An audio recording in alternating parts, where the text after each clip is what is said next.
వీళ్ళ దగ్గర బోతులు, ఆవులు,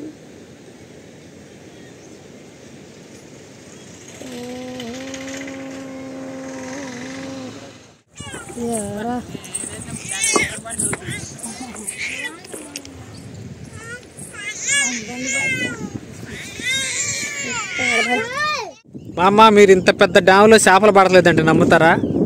చేపలు తీసుకొని వెళ్తే అసలు బండి కాడ ఎగబడుతున్నారు కనీసం 20-30 మంది. ఇగో ఇద్దరు ఇంత పెద్ద డ్యామ్లో చేపలు దొరకట్లేదు.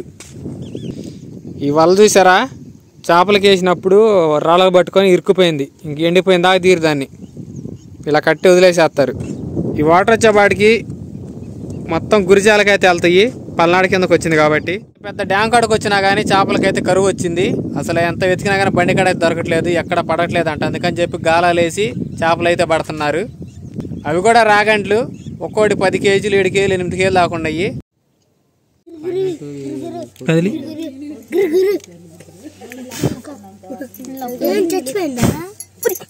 మటలు తిని బోరు కొట్టింది. ఈరోజు అయితే సాంబారు, బంగాళదుంప ఫ్రై అయితే చేస్తున్నారు.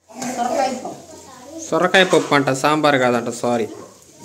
కొద్దిగా అల్లం వెల్లుల్లి వేసేద్దాం.